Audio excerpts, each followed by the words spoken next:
What's up YouTube, I am the Planet Rocks, and welcome back to another playthrough of Chess of Blades.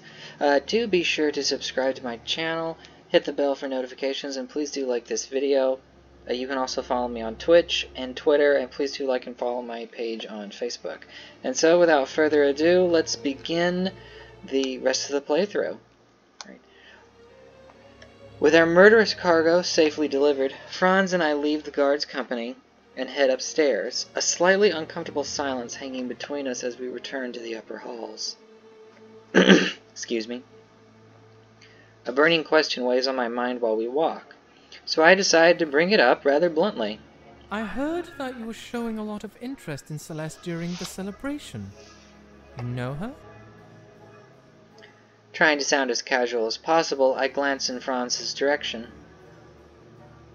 He shoots a quick look towards me, his eyes widening briefly in surprise, before his brow furrows slightly. I know who her father is, and I'm not fond of him. I suspected she'd be involved in whatever unpleasant business was going to happen, but I thought she'd be a participant rather than a target. I still don't trust her, but I doubt she'll pose much of a problem. Besides, I think she likes you too much to want you killed. Is it my imagination, or does Franz sound a little annoyed? Did both of us get the impression that the other had taken a liking to Celeste? Well, no matter. I feel a little relieved knowing the truth, even though I shouldn't care about it one way or another. With Franz still walking at my side, I head in the direction of my room, expecting him to break off at some point to say he's going to his own chambers. And then I remember our rooms are right next to each other. Nah. Starting to wonder if he didn't plan that all along somehow. We reach our respective doors before long, and I move towards mine, clearing my throat pointedly. Well, I should thank you again for what you did tonight. I do wish you'd be a little less sneaky about following me, though. Franz stops next to me, gazing down into my eyes with an intense glimmer in his own emerald orbs. You'd rather me follow you openly, then? Should I attach myself to you and keep you trapped forever in my arms? No, I really wasn't implying... The larger male suddenly steps in closer, pulling me into his arms and pressing up against me until our chests are flushed together.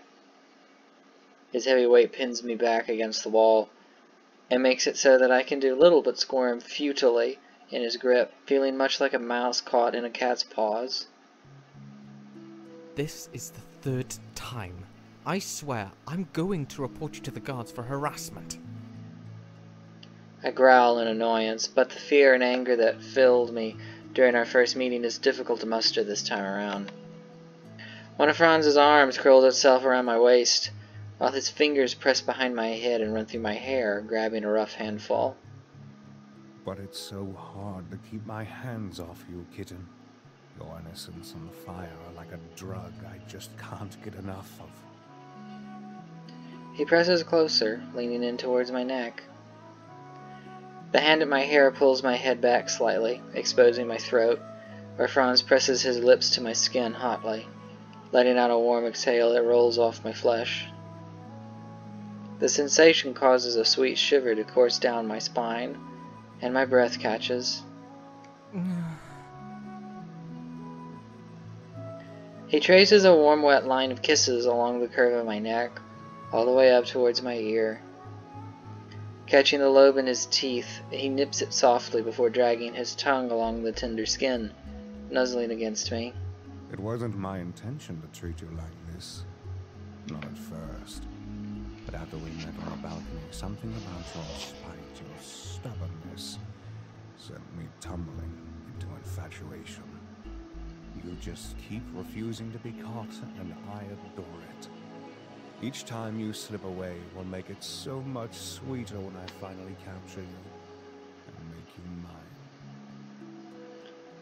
His low purr rumbles promisingly in my ear, and my heart stops to pound harder with each word. He sounds so earnest, so longing. but surely those words are empty. Isn't he just telling me what he thinks I want to hear? And why exactly do you believe you'll be able to make me yours? I'm not the sort to play around, Franz. My voice comes out soft and slightly uncertain. I can only pray to the gods that no one decides to walk down the hallway at this moment, or is listening from behind their door. I think I'd die of shame. Franz presses his lips almost ravenously to one of my flushed cheeks, bringing our mouths steadily closer together. Oh, I don't intend to play around, kitten. I plan on keeping you all to myself. And you're a jealous little thing, aren't you? I'll nurture that until you're as possessive of me as I am of you. How does he know I'm jealous? It's not my fault I'm unused to being toyed with. He's playing so unfairly. Sounds like a healthy relationship. Are you going to put a collar on me too? You're already wanting to be my little pet, are you? That can be arranged. I had no idea you're into such naughty things. Before I can so much as mutter out a retort, Franz uses his grip on my hair to abruptly press my head forward, smashing our lips together in a hungry kiss. Hard enough, almost to hurt. The climax of a passionate build-up that makes me tremble a little in his arms. The resistance leaves me, and I press back against Franz a little bit, parting my lips to let his tongue press into my mouth and dance with my own. His heady taste and scent, one of mingled sweetness and spices, floods my senses and makes me feel a little dazed. He presses his thigh in between my legs, entwining us together as he greedily claims my lips with long, wet kisses, hot enough to make my whole body feel practically on fire.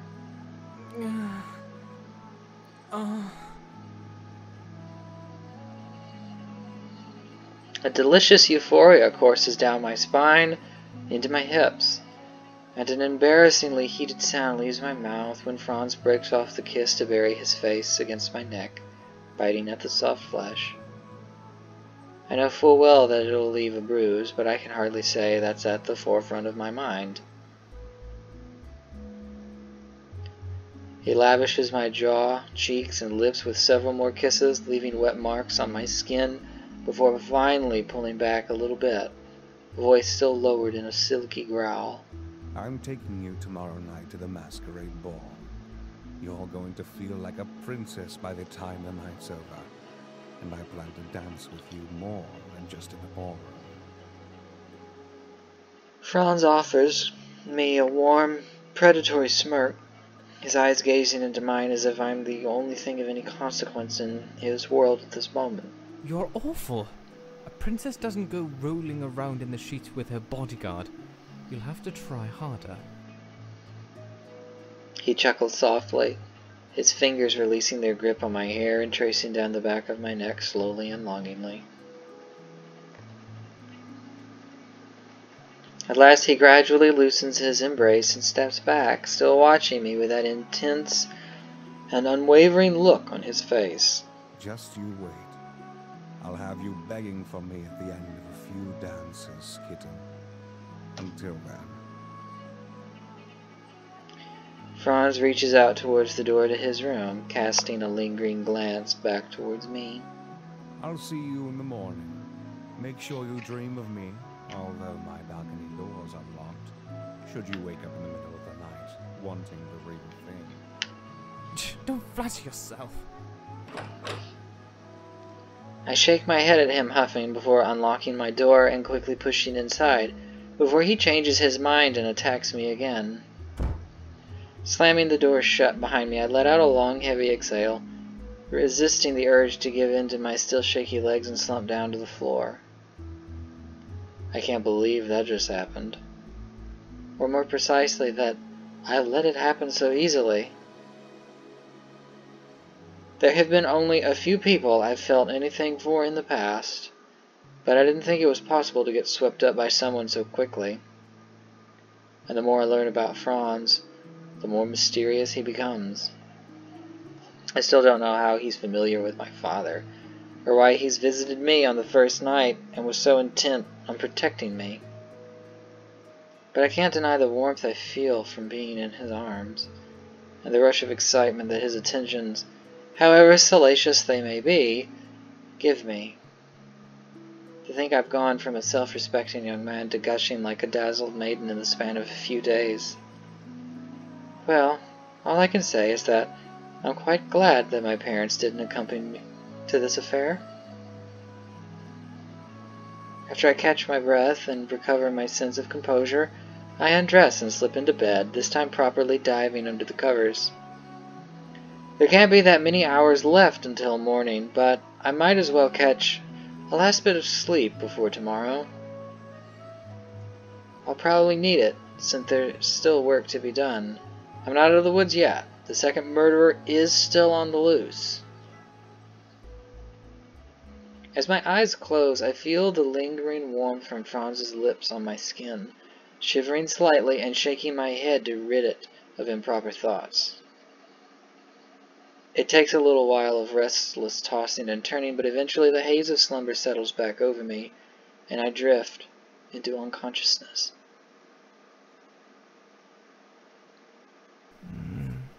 Chocolate. Don't put that there. It tickles.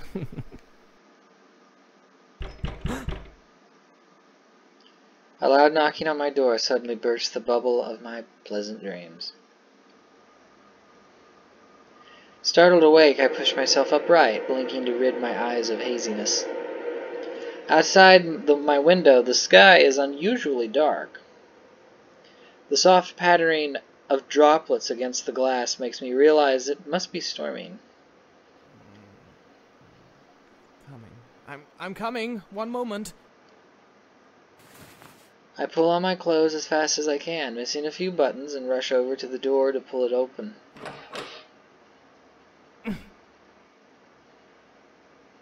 Rather than the face of someone I was expecting, like Franz or Silas, the person standing before me is no one other than Hazel's mother, the maid Emily. Sir Rivian, it's terrible. I did something awful. Please help me. Looking like she's about to break into tears, Emily bites her lower lip and stares up at me pleadingly. Let's calm down, shall we? Step inside for a moment and tell me what happened. I gesture for her to enter my room a bit awkwardly, and she hurries past the door with an anxious nod. Well, what an excellent start to my morning. A hysterical maid begging me for help. I'm sure this can only portend great things for the rest of the day. After I close the door behind us, I turn back to Emily, frowning at her desperate expression. Slow down for a moment, Emily, and take a deep breath. Now, what's the matter? It's Lady Valora. She's been apprehended by the guards. Oh, that's not great. I blink. Surely I must have misheard her. My aunt? Arrested? Are you sure you're talking about Valora, the King's Foreign Affairs Advisor? Old stuffy lady, gruesome personality? Yes, I am. I know you're elated, and I was afraid to come to you because I thought you'd be angry, but I don't know who else to ask. For how pale and visibly unsettled the woman is, she's clearly done something related to Valora's apprehension. It must be quite bad, too. I'm not sure how else they'd have grounds for detaining a woman of her position. Well, I'm sure everything was just a big misunderstanding. Why did they arrest her? Glaring too angrily at the Inquisitor? Emily swallows hard, grasping the hem of her skirt so hard that her knuckles start to turn white. They found a weapon in her room, a knife covered with dried blood. It matches the wound on the victim from the other night, and so she's being taken in and charged with murder. At that, my jaw practically hits the floor. My old Betty aunt, a murderer? Impossible. And yet why on earth was something like that in her room? But Sir oblivion. I think that knife was there because of me. Whoa, whoa, hold on there. Because of you? I need some more details, Emily.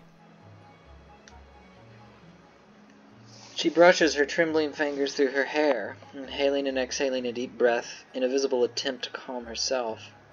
Well, 2 nights ago, I was cleaning the upper halls when suddenly one of the guards approached me.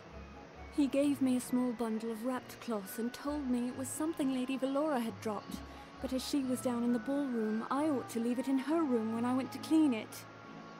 I thought it was, well, a little strange, but I didn't see any reason not to trust one of the guards, so when I went to Lady Valora's chambers, I tucked the wrapped cloth inside one of her top drawers, since she is a very fastidious lady and does not like anything lying around her room.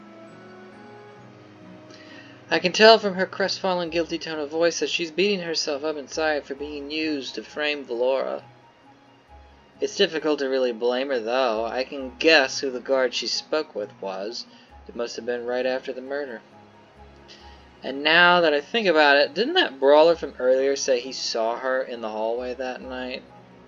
The thing is, I couldn't shake the horrible feeling that I got from speaking with the guard.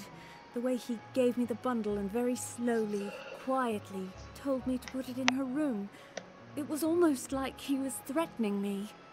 It made me feel so nervous that my hands were shaking on my way to Lady Valora's chambers. But I thought that if I complained about the guard to someone in charge, I'd be punished or mocked for it, so I said nothing. She trails off into an almost inaudible murmur, closing her eyes for a long moment, her head drooping slowly towards the ground. The poor woman looks like she's ready for me to start yelling at her at the top of my lungs, as if she's some sort of puppy who just chewed up all of the expensive furniture. Of course, Valora's life is a bit more important than furniture. Only slightly, though. Well, this is a proper mess, isn't it? Did you explain all of that to the Inquisitor, though? I'm sure he's reasonable enough to see it was a setup. Just when I thought Emily was already white as a ghost, she seems to somehow grow a shade paler. The thing is, sir, that wasn't all they found. There was something else. A blood-stained cloth, hidden in her personal chest, which only she has the key to. I didn't put it there, and only Silas and I hold the master keys for the guest chambers, but I know it wasn't Silas. I'd sooner trust him before myself, and so Lady Valora must have known about the cloth. Confusion clouds my mind as I parse Emily's concerned words. I still don't see how Valora could possibly be a killer. Of anything except hopes and dreams, that is, so why did she have something so incriminating? My aunt's a smart woman. Whatever she's doing with that cloth, I'm sure she knew the risks of keeping it in her room. I'm starting to think this was a very well-planned setup. The key is just to find who's moving all the pieces into place. I don't mention it aloud to Emily, but it sounds very plausible that those disciples of Ignatius are behind this too. To both kill an ambassador, and worsen relations even further by framing a foreign advisor for it. It's a perfect plan to force 2 countries into war. I think you're right, sir. I want to see Lady Valora freed and apologize for everything. I don't know what I should do, and I fear if I involve myself too much, my little Hazel may be in danger. The maid gazes at me pleadingly, as if expecting me to solve everything and save the day right then and there. You've been quite helpful, Emily. Don't be too hard on yourself. I'll find a way to figure this out. Somehow. I believe in you, sir. The king always put such faith in your father to solve every problem that came up, and I'm sure you'll become even more famous than he was. I wince a little as my father is brought up, like always. Still, Emily means well, so it's difficult to get too annoyed at her. That, and I'm pretty sure she'd burst into tears if I so much as gave her an angry look right now. Yes. Well, that aside, I'll reach out to you should I have any questions. In the meantime, don't go taking any more parcels from strangers, eh? As you say, sir. Thank you so much, and best of luck to you. She gives me a grateful curtsy and hurries back to the door, quietly slipping out into the hall. I'm left with a renewed, uncomfortable sense of responsibility, and I sat quietly while rubbing the bridge of my nose. It's one thing to look out for myself, but now I have to try and get Valora off the hook too? As much as I tried to put on a brave face for Emily, I feel like this is quickly measuring up to an impossible task. As if to echo my sentiments, distant thunder rumbles lowly like the growl of some unseen danger. My stomach growls too, reminding me that I haven't eaten since yesterday afternoon. There was so much going on that I didn't even think about it. Well, I could always stand to lose a few pounds, probably. Alright, I think I'm going to call it right there, guys. It's been about 20 minutes. So, anyway, thank you so much for joining me. I am the Planet Rocks. Please do subscribe to my channel, hit the bell for notifications, and do like this video. You can also follow me on Twitter, you can follow me on Twitch, and please do like and follow my page on Facebook. I am the Planet Rocks. Thank you for joining me, and I'll see you next week.